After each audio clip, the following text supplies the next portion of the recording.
So in this video, I'm going to be trying to teach y'all a little more about how to make a good armored core, how to make a good AC.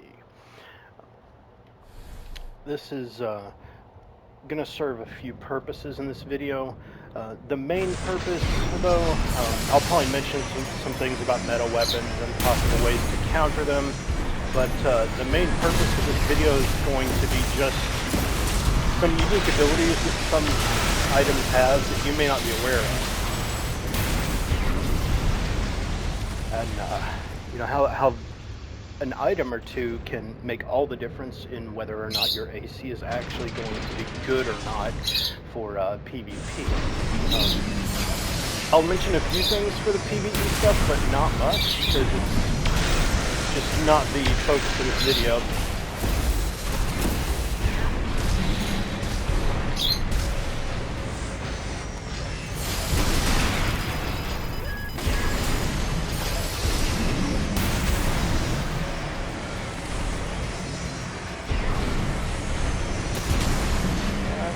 Hammer. Not too worried about it though.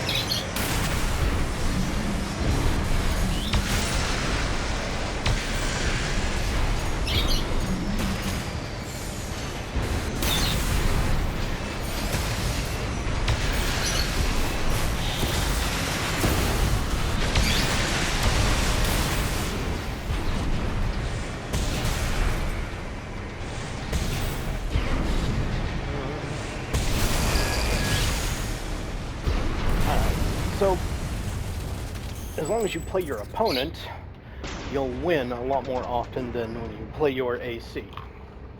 Like that guy, if I'd have just kept pushing on him, his jammer would have kept me from being able to lock onto him, and he probably would have killed me pretty easily.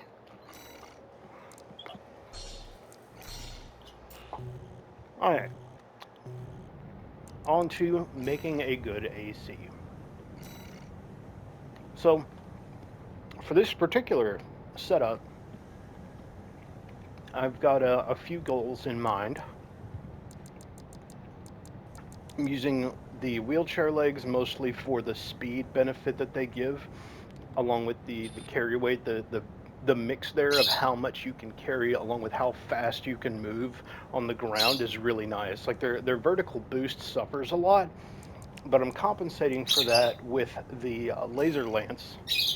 The whole purpose of carrying this is to punish people when they get close, to let me home in on people, and if somebody tries to use an aerial build against me, I can use some of my own vertical boost and then charge attack the laser lance, and instead of using my slow vertical boost, it will use the weapons boosters instead and give me a very fast vertical boost in comparison.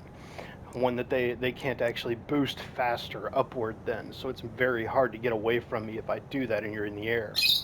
So another thing I'm doing is I typically run this specific rifle, the Harris, because the bullet velocity on this is so fast that it makes it very difficult to dodge, not for the basic fire, but for the charged fire. It does have a bit of a tell when you fire it, though, because that orange glow, and when they see you pull the weapon down, you're about to fire it, and if anybody's been up against that weapon, they may know to dodge at that point. So that's also part of why I'm running these laser cannons. These serve a couple of purposes. Number one, these don't have much of a tell when you charge attack with them.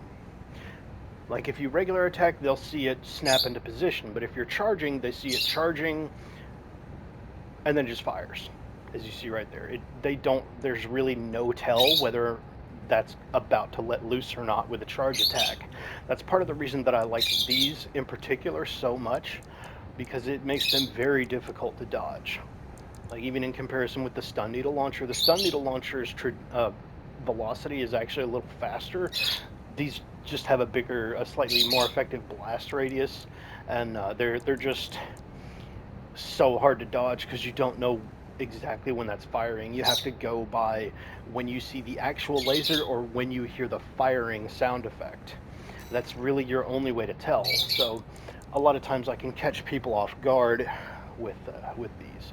But their main purpose, that's actually just secondary for why I have them equipped. The main purpose is as a follow-up attack for when I stun someone with either the rifle or the laser lance. Because my heaviest damage combo is when I hit somebody with the laser lance to the point that they're basically stunned, and then I just let loose both of these.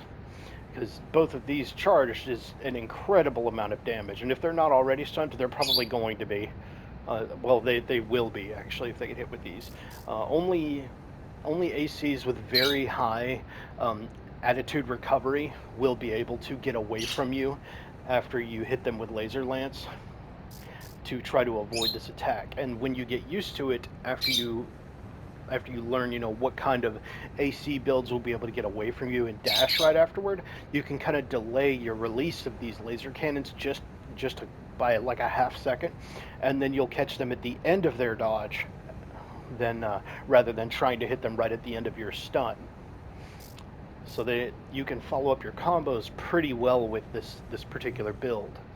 And this rifle on its own isn't typically very easy to stun somebody with on its own, but it does so much stun damage that it will make people very concerned when they realize that one shot is just a tremendous amount of stun damage. Like, the regular impact is nothing. It's like 285 with 109 cumulative, but the charge impact of that is huge. That's altogether, that's over 1,600 impact damage from a charged shot that is very fast and difficult to dodge. So that's kind of an explanation of why I've put together this AC the way I have for the most part. There's a couple other specifics as to why I'm running things that I am. For example, a lot of items will have benefits that are not immediately visible unless you actually go into the large view here that goes over all the little details. There's 3 cores in particular that you should be running most of the time for the majority of builds. Anything that's even medium weight or higher, I would recommend one of these 3 cores. There's the Ephemera, the HAL, which is the coral core, and then there's the VE40A. The reason these 3 are the ones that I recommend is if you're running anything that's medium weight or higher, these give you a tremendous amount of energy load that you can equip stronger energy weapons with. Like, if you notice at the bottom right there, I mean, sure, I could equip a different core like Mind Alpha, but you can see the capacity for energy goes way up with these 3 cores. Like, these are game changers with various builds. This can also be a game changer right here, main dish. Problem is that it's energy.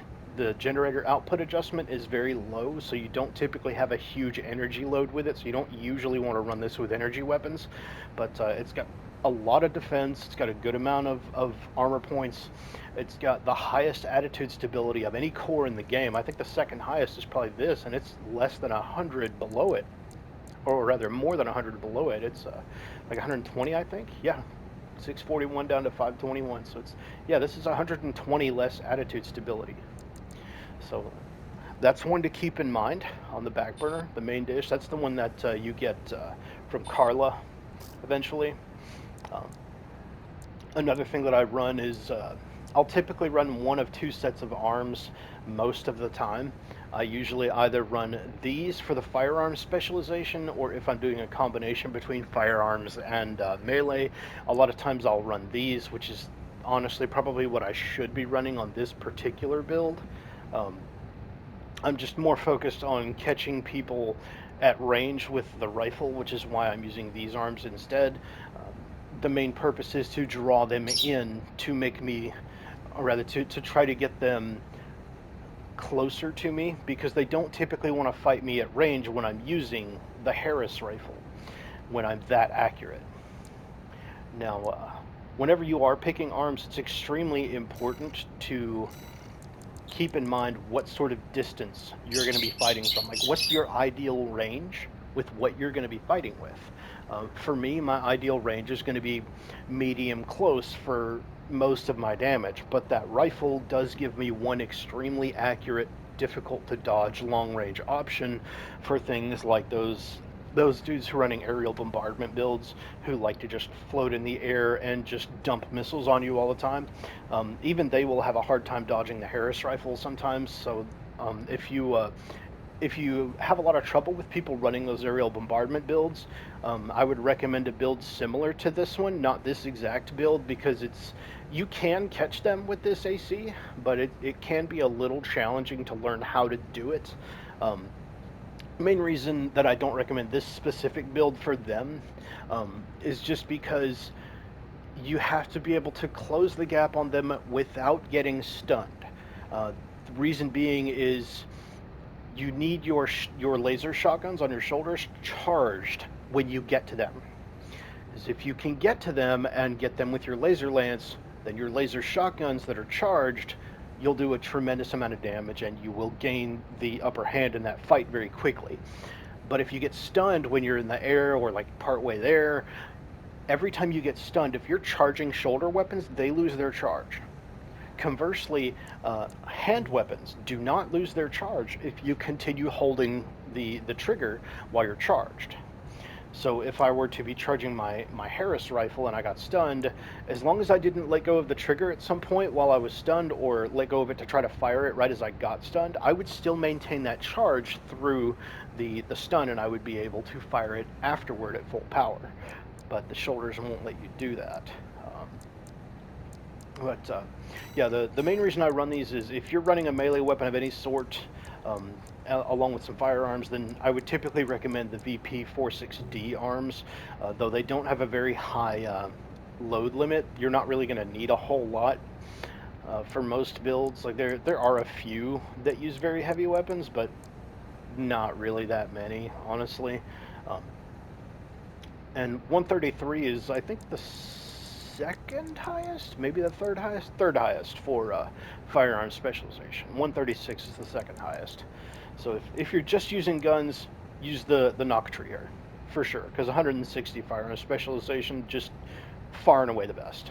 But if you're using any combination of firearm and melee, use these. If you're using missiles, it doesn't really matter if you have firearm or melee specialization. Um, because your target tracking is for your immediate projectiles, not your homing projectiles. Your homing projectiles rely more on your fire control system, which is this is honestly the main weak point I see in most people's builds. I can usually tell by fighting somebody if they're using the right fire control system, or FCS, based on how their AC is performing. Uh, this is the most important part of your AC, honestly. Most people do not give this anywhere near enough credit. This and the arms that you choose are typically what's going to make or break your AC. So figure out what weapons you're going to want to use and what ranges you're typically going to be fighting at. Not what your ideal range to fight at is, but what range you're actually going to be fighting at is. For example, if you're running dual shotguns, you would think by default you're going to want as high of close range assist as possible because you're going to want to be close to them. Well, when somebody sees you running shotguns, they're going to want to try to keep a little distance from you to sort of like lessen that impact. So what I would recommend is something like the Abbott or the Talbot. Personally, I prefer the Talbot because most people are going to try to keep you at medium range if they see you using a fairly close range weapon or something that is very difficult to dodge in close range. So if you typically end up fighting at this range, this is probably the best FCS in the game for you. Unless you're running something that is better at mid-range, but is basically used to lure people in, which is why I'm running this FCS for this case. Is basically I want better medium to long range aiming for my rifle, That way, people get frustrated at getting tagged with it from long range, so they try to move in to make it easier to hit me, because my AC is fast enough that at long range I can typically see what's coming and dodge it fairly easily, whereas they can see what I'm about to do from long range, but it's not always very easy to dodge. Plus, you can fake them out with the Harris rifle by letting go of the trigger and then pressing and holding it again very quickly. And what'll happen is you'll pull up that rifle like you're about to fire it, and then you'll just go back to charging it without letting loose a shot, and you can make them waste their boosts that way. So if they're using something like a tetrapod AC and they're trying to stay in the air a lot, you can make them waste all their energy and get them down more frequently by doing that, if they know to dodge when they see you try to fire. So my goal is to use this particular FCS at about medium range most of the time, just to try to get people frustrated and want to get closer to me, so it's easier for them to hit me, so they can try to match my damage output with theirs, or try to beat me in some way. And that's typically their biggest mistake, is trying to get closer to me, because that puts them in range of my laser lance and my laser shotguns. There's also, if you're using any sort of energy weapon builds, if you can, I would recommend using one of these two generators. Typically this one. This one has the highest energy firearm specialization in the game, but it also has really, really terrible energy load, so it's not typically worth the trade-off to use it. It's typically much more worthwhile to use this one, because as you see, this takes out like about a third of my energy capacity just right away. And so this one is the one that I recommend if you're running any sort of energy weapon build, because like anything with lasers of any sort, or plasma, stuff like that, definitely run this one. However, keep in mind when you read over these stats like this, as this one says at the bottom here, this spec does not affect weapons with independent energy output systems, such as melee weapons like the laser lance, excuse me, or plasma missile launchers. So anything like that that has its own independent energy output. Another example of that would be the laser drones, laser turrets, laser orbits, anything that basically has its own independent system will not rely on that energy weapon specialization. It's got to be something attached to you that fires from you, not something that has its own propulsion system, like the missiles or the drones and turrets and orbits. That's kind of a gist of this particular build. I'll take you over a couple others that you might be interested in. There's a lot of options in this game. Like, for example, I'll show you a similar build. This is one that I would typically use against meta aerial bombardment builds, the kind that just float around in the air and try to bombard you with missiles. I don't typically like to use stun needles, because I consider them part of the meta. But they're really not that bad to deal with. The only reason that these are really that devastating is because the projectile velocity, how fast the actual stun needles travel in the air, is very high. But it's not undodgeable. It's actually quite a bit slower than these laser rifles, but it is still extremely fast. One thing you can do is, if you were to slow down the video, you could actually count how many frames from the moment you see the blast at the tip of this gun to when the projectile actually hits the opponent. You could then do the same thing with this video. I'll do it right afterward, and time it with the charge attack of this. That's pretty much like 2 frames for this to hit that enemy versus oops, wrong one. Versus about 4 or 5. So these are dodgeable. They're just not the easiest thing to dodge. Plus, they have a bit of a blast radius. Being that fast with a small blast radius makes them a little challenging to deal with. Plus, they do quite a bit of impact damage, considering you don't have to charge them to deal that much. Now, the main purpose of these that hardly anybody actually uses them for is their direct hit adjustment. If you've ever looked at the stats for your build, um, take a look at the direct hit adjustment, because this is the damage multiplier when you hit a staggered enemy. That's another part of the reason that I run them on this anti-aerial build, or just anti-meta build in general, is what this really is. So it's very difficult to handle this AC with a meta build. These also have a very high direct hit adjustment, so it doesn't really matter which of my 4 weapons manage to get the stun. Everything that hits them after they get stunned is going to deal significantly higher damage because of that direct hit adjustment. Plus, these have really good ideal and effective range, and so do these. So, I can show you an example of these. I probably will.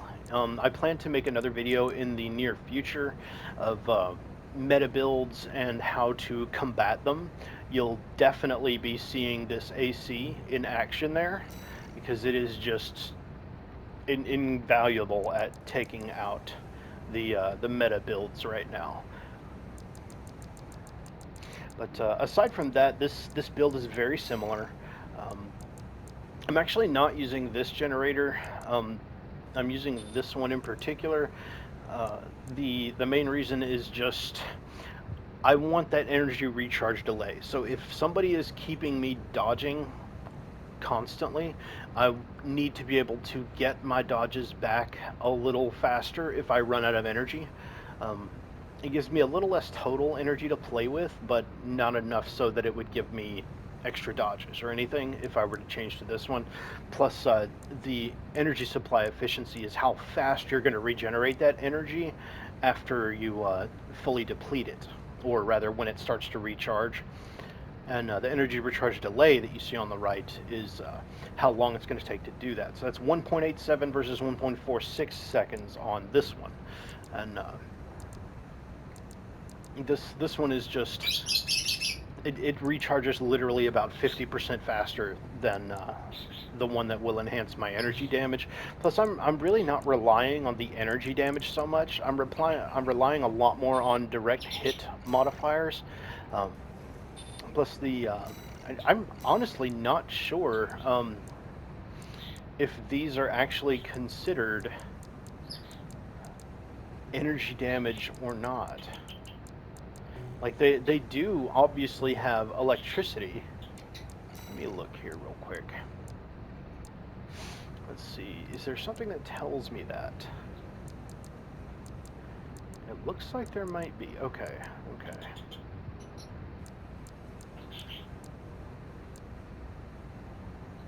I'm looking at the symbols to the right of where it says part specs at the top, and okay.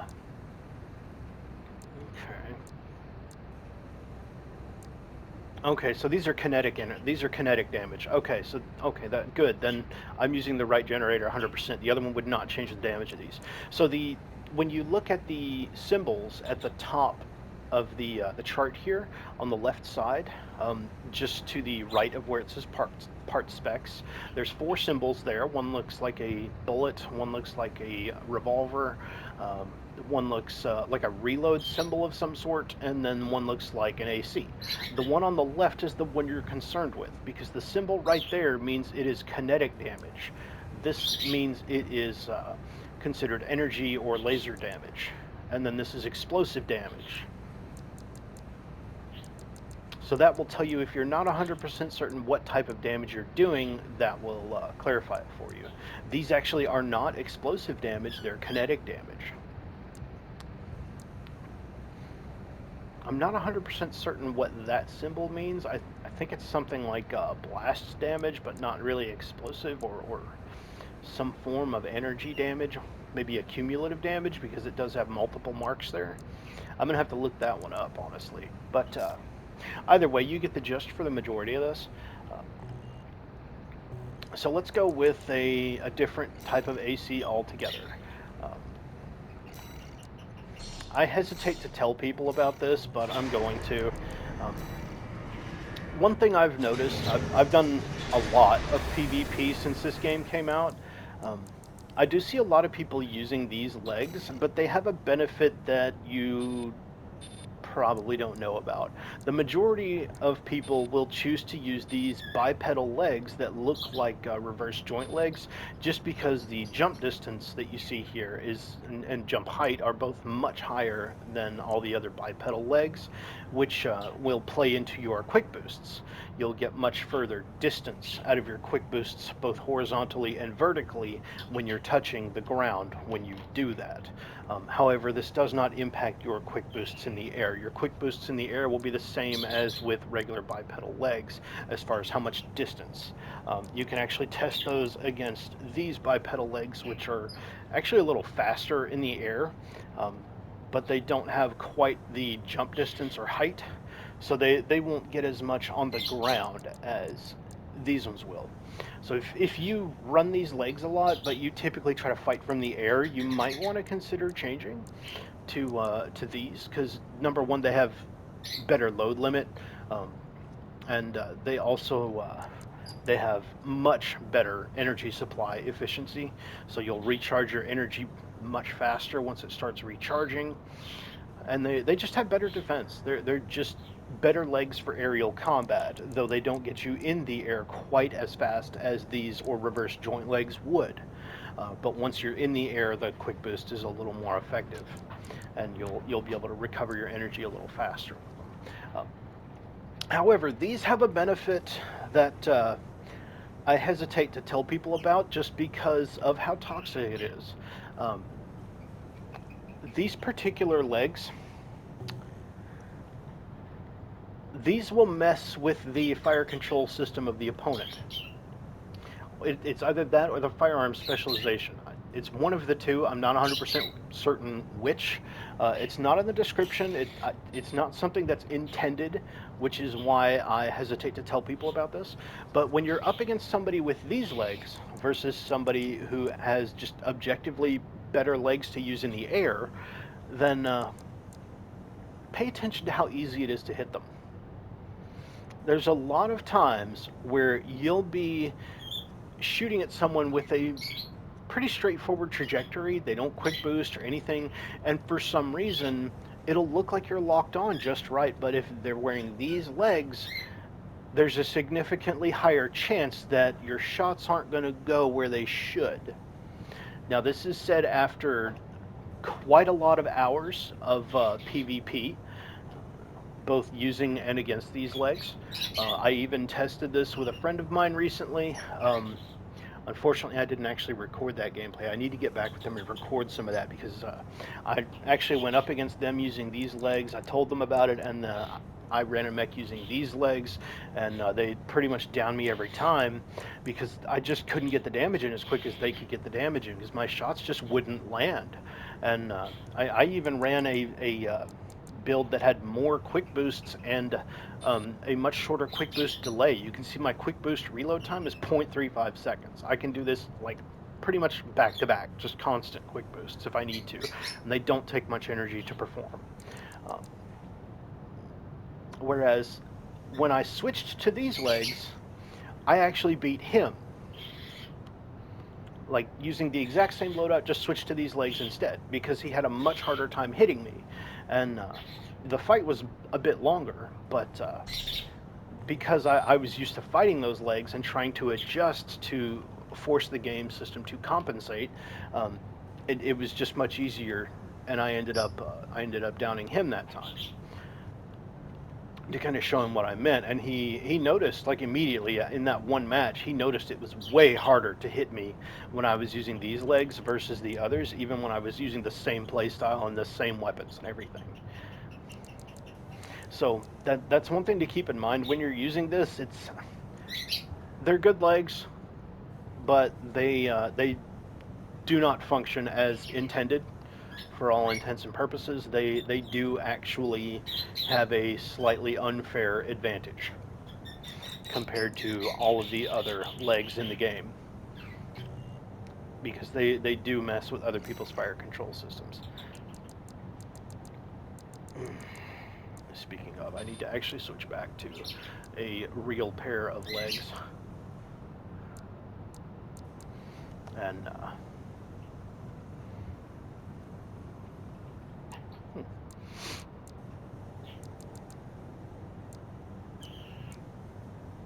Actually, you know what? Typically I fight on the ground anyway. So, by the way, they don't do that when you're fighting on the ground, just using the jump distance. They typically only have that effect when you're fighting people from the air with these legs. I'm not sure why. Honestly, I just can't figure out why they function the way that they do, only that they function the way that they do. But I don't typically pull these out unless I get irritated. But you know what? I am going to actually switch to those. Resave over that AC data because I don't like to have an actual unfair advantage. There are some actual meta builds that I have in here just kind of for reference, like this one with dual stun needles, dual Gatling guns. There's the aerial boat legs or tank legs with dual Carlas and dual. I forget what those other back weapons are called, but you can see they're the ones that launch 3 sets of 10 missiles. Then I have just completely off the wall kind of builds, just super chunky, and this guy uses 2 of the half plasma, half laser launchers, and 2 of the stun needles. Again, the reason I run this particular loadout on this guy is because, number one, I'm running the really big rectangular tank legs, so it's going to be easy to hit me, but I'm running these 2 lasers as arm weapons just because I can charge them whether or not I get stunned, and if I get stunned, I don't lose the charge as long as I keep holding the buttons for it. And I don't have to worry about losing the charge on the stun needles as shoulder weapons, so I can maintain my full firepower through getting stunned if I need to. So it makes it pretty difficult to burn this AC down before he can burn you down. But there are some builds that can do it. It's definitely not unstoppable, not by any means. Now, if you're one who likes more mobile builds, I named this one the Commoner just because, like, it seems every team game I go into, somebody's running almost this exact weapon loadout, but they don't run the right arms or the right FCS to actually make it work right. So that it's a lot of people. Oh, I'm actually not running the right FCS on that build. I was testing the Ocellus and forgot about it. There we go. So the what do you call them? The laser pods here, laser drones. The laser drones, they don't really gain accuracy no matter what you're using. The only thing that can really improve their performance is the not the generator because they have their own energy supply, but the what's it called? The FCS that has really high missile lock correction. That's really the only stat you can use that will directly impact the performance of the energy drones, and the only thing that does for it is it makes it lock on faster. But you have to keep in mind if you're going to do that, then you're going to have to use one of the FCS that has kind of awful traits in most everything except like medium lock on range. That one's okay, but I mean, it's definitely not the best. And that's got the highest for just plain missile lock correction, but it's a bit subpar with the lock on assist at all ranges. It's just a little bit lower than you'd really want for any of them. But if you're using really high accuracy arms, you can do that. You can actually deal with an FCS that has a little bit lower, accuracy and use one that's a little more geared toward missiles, just because that will kind of make up for it for your guns. The firearm specialization of your arms will. But it really only makes a big difference if you're using really high firearm specialization. Stuff like this, like if you're using these to run the really big, heavy laser guns or something like that, then you might struggle to hit people. Even if you're running a really good FCS, you might still struggle from time to time to hit people. So it just doesn't track as well. Let's see, is there anything else I'd like to add? Your helmet is probably the best thing for your uh, your system recovery, but it don't confuse system recovery with attitude recovery. When I first started the game, I thought that's what that was. Um, this is the ability to detect system abnormalities and to recover higher values corresponds to lower vulnerability to system abnormalities. That is not considered the ACS strain. That's not what system recovery does.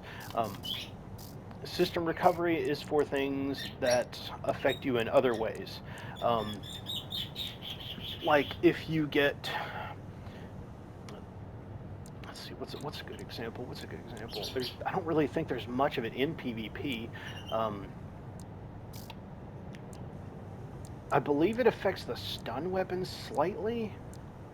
It might affect the boost kick, like the regular hit of it impact, but not the actual ACS strain of it. But once you get stunned, that's pretty much it. The system recovery itself won't get you out of stun any faster. Attitude recovery is what does that, just straight up. So I used to run that head on like all my builds until I realized that it wasn't really doing anything for me in PvP. So now I typically try to run things like I'll run this one if I just want straight up defense. If I want attitude stability, I'll typically run this one, or I will run because I mean you can see the defense stats on this are still just way up there. Everything is almost just as good as the Basho, and it just has way higher attitude stability. The only reason I don't run it sometimes is because of that energy load. Um, because a lot of AC builds just can't handle that much energy because that's a lot. Um, the other option is this one if you just want really high attitude stability. Um, the highest attitude stability is which one is it? This one. But you lose a ton of defense if you use that. That's the main reason I don't run this one. But the VP44D is a pretty decent one. You do lose a lot of kinetic defense, so you have to keep in mind running this helmet you will be a bit weaker to things like the shotguns, which are very common, and the miniguns, which are very common, as well as the needle rockets. Those will all do a good bit of damage to you if you use that helmet, whereas if you use this one, you'll lose a little bit of attitude stability, but everything's going to be so well rounded, and you do still have very high attitude stability that it's just not really going to matter. Speaking of, I might actually change to this on this AC because it can handle the energy load. Yeah, and I haven't actually optimized this guy in quite some time, so I need to do that. That's actually built him quite a while ago.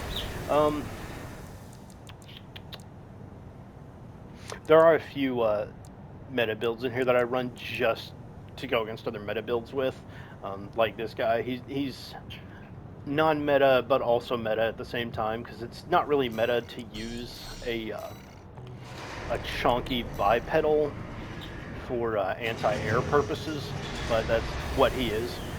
He runs this particular generator. Now these two generators have a unique ability that other generators do not. These are the two coral generators. I think this is the first one you find, the Aorta, and then the one that I'm using is the NGI 000.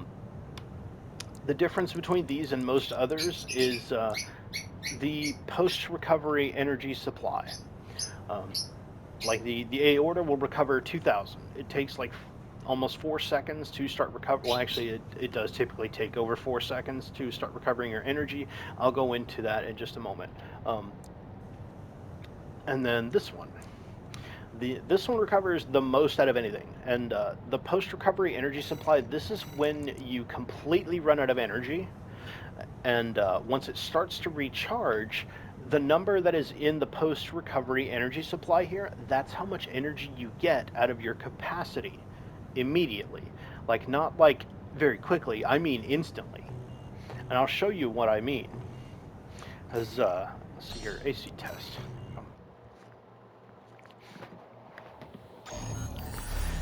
Most of these aerial bombardment builds try to go for just the cheesy stay in the air the whole game kind of thing.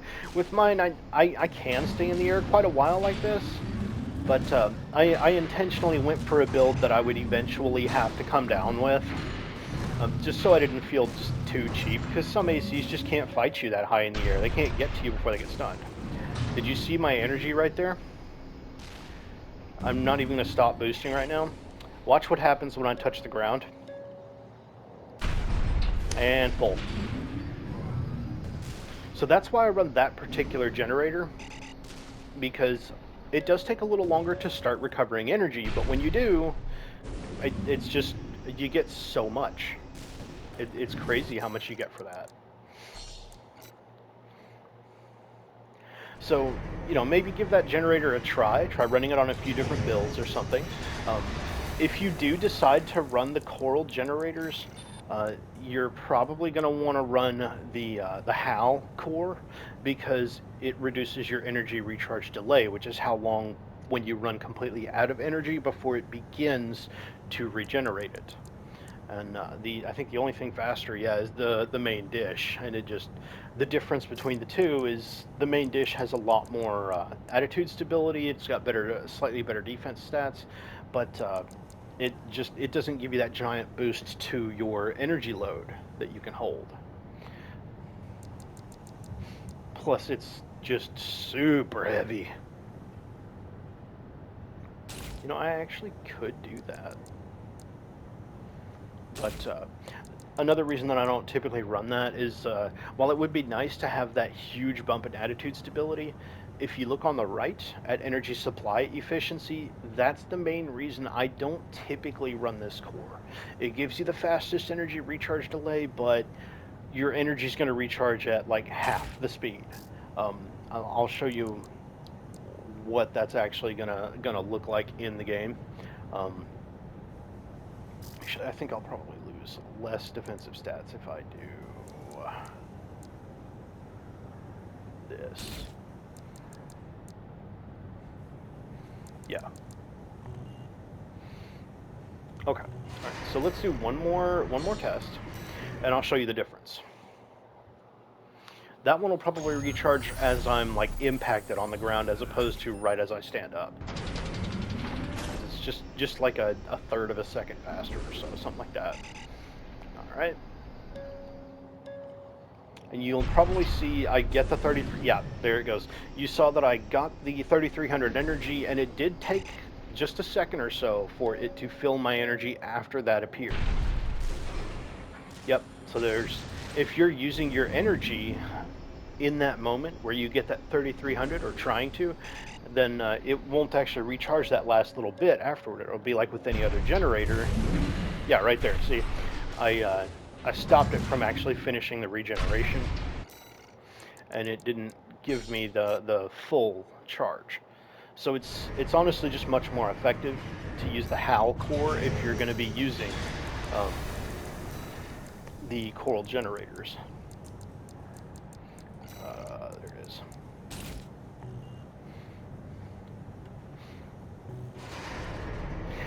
Conversely, if you're up against somebody that's running the HAL core, learn what it looks like when they're out of energy, because you will know when you can jump in on them. If you did not look, I'll run one more quick test just to show you that. Stare at the back of my core when I'm getting low on energy, and as soon as I run out, watch what happens to the core. Right there where you see the yellow lights on the back of my core and what looks like a handle at the top. Oh wow, it's not doing it. What? What if I'm on the ground when I do this?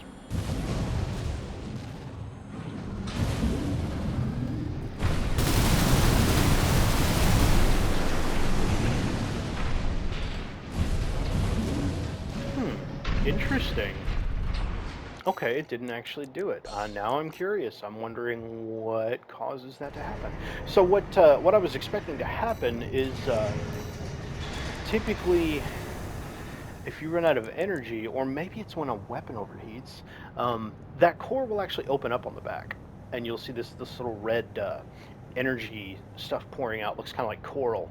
Um, Let me try a different setup real quick and see if I can make that happen, just so you can see what that actually looks like.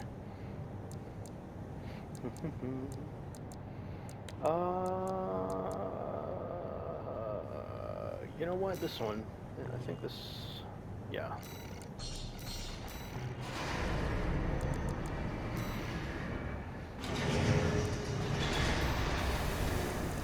Let's just go ahead and throw on 4 energy shotguns for this. I'm still learning a little bit every day, but I typically pick up on this kind of stuff really fast, but I am still learning a little bit about this game every day. So, you know, if you guys want to come with me on that journey and watch me test things, you're welcome to. Okay. Run out of energy. Okay.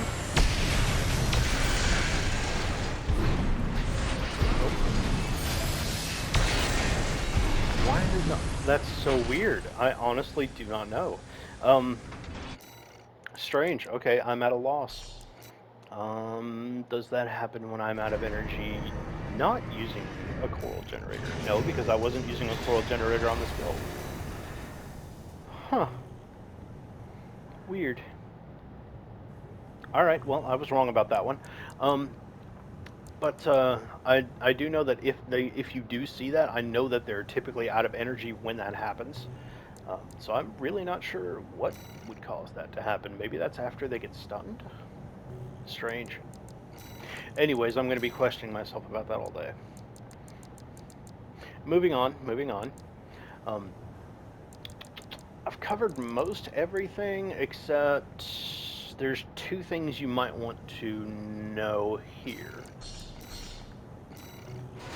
I named this particular save unfair because it does all the same things that my speedy tank build does, but it doesn't have quite the ground speed as it. However, I run this because of its ability to very quickly perform boost kicks.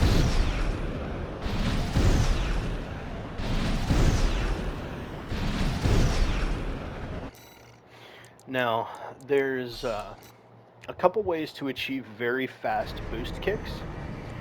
You can use a specific booster, or you can use specific legs. This one uses the booster to do it. The Wurzel 21D booster. The AB thrust is what you're interested in right here. That's your assault boost thrust, so higher values correspond to swifter rush attacks. That's what your boost kick is. I wish it just said swifter boost kicks, because that's what that means. It also doesn't take as much energy for this boost. Your melee attack thrust is how far you're going to go when you perform a melee attack that has a thrust behind it, since not all of them do. And I'll show you an example of that as well, but in just a moment. The other way to achieve the very fast boost kicks is with the boat legs. Hardly anyone has actually picked up on this, because you just wouldn't expect these to have a fast boost kick, because it just doesn't even have legs. But yeah, it's honestly kind of stupid. I had one guy that built kind of a bully build on this, and immediately he just did his assault boost to get close to me and just started doing this over and over and over again. Because it's actually slightly faster than the boosts, the actual boosters boost kicks, as far as how quick it recovers and how quick it can do another one. Like if you want to put those side by side in a video, or you know, just compare how many frames it takes to do them back to back like that. you'll notice that those are actually a little faster. Like those can actually kind of stun lock you. It's really obnoxious when somebody gets in your face, um, which is actually the purpose of this build. I'm running 2 missile launchers with the needle missile launcher as well, and the laser lance. So I'm running the legs because they can get me in the air quickly, and the missiles because if you're running a missile build, the overwhelming majority of people are just going to want to try to close the distance on you to get in your face because missiles just suck at close range. So that's just the muscle memory most everybody has, which is why I'm running a laser lance to catch them when they do that, or the needle missile launcher as well as another way to catch them. And as soon as I get them with either one, or if they get close enough to me and I can stun them with my assault armor, then I can just start boost kicking them over and over and over again.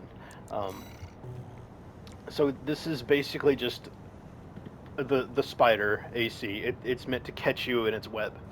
The whole purpose of this AC is just to get you in its face. That is where I want you with this AC. So it looks like an absolute mess, and it hasn't really been fine-tuned a whole lot. I do need to do a little more testing and stuff on this AC to get everything right where I want it, but it's been pretty effective thus far. That's also part of why I use the arms that I do, because these arms have not firearm specialization because I don't need it for missiles. They have the highest melee specialization in the game. So when I get them with laser lance, they know it. But yeah, so when you make your builds, pay attention to those minor stats, and don't just look at what's better and what's worse. Look at what's better by how much, or what's worse by how much. See which things are actually a big difference.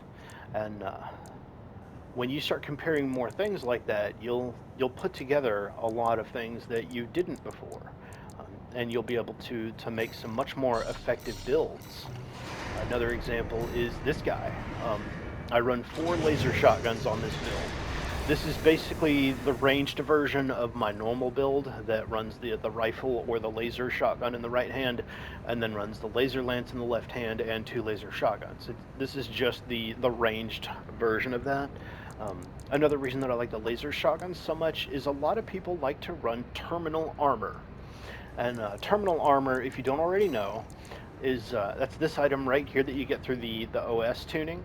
And whenever you hit like 1 armor point left or 1 health point, whatever you call it, this will pop, and it has 20,000 resilience. So they've got to deal 20,000 damage to break it, or just wait for it to run out and then hit you.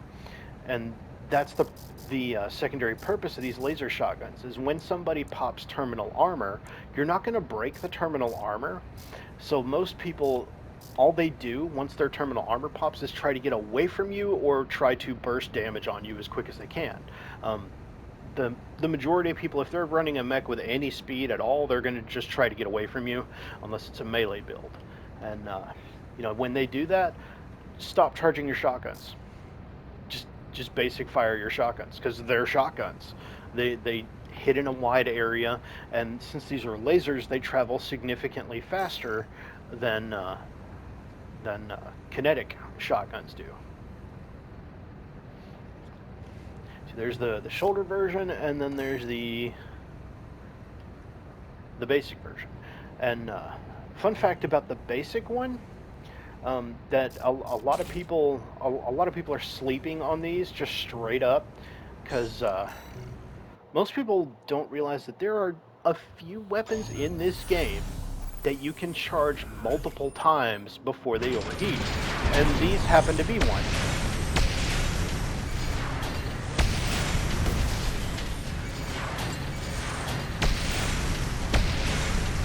So you can get 3 charge shots, or you can get 2 charge shots, fire a couple of basic shots, and then or you can just do all 3 charge shots with one, and while it's overheated, you can do the 3 charge shots with the other.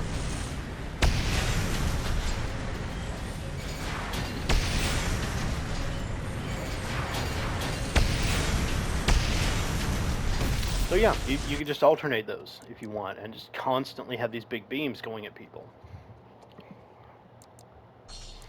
And I do run the generator on this that amps up your energy damage. The 20C, I think it is. Yeah, the VE 20C with the higher energy firearm specialization. And I really want all you guys to succeed. Like I've been playing Armored Core since 1997 when the first one launched, and I, uh, I've encountered just this whole new community of fans, people who've never played an Armored Core game before, and they really like it, but they're struggling in some aspects, or maybe they just want to be better at PvP, etc. I want you guys to enjoy this game the way that I did in the past. I want you guys to be just as good as I am because that's how I'm going to get better. So I want you guys to get better with me. And if any of you guys want to hit me up, I'm Origa. You're welcome to friend me on PS5. Send me a request. Send me a message. Let me know who you are. I'm happy to add you. I can spar with you. I can help you fine tune your AC. I can fight your AC, and I can tell you what it's missing if you like.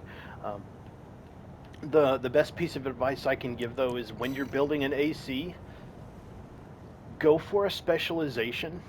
Um, because a one size fits all kind of AC can be good in a lot of scenarios, but if it's not specialized in something, you're probably going to struggle a lot more against any AC that does have a specialty in PvP.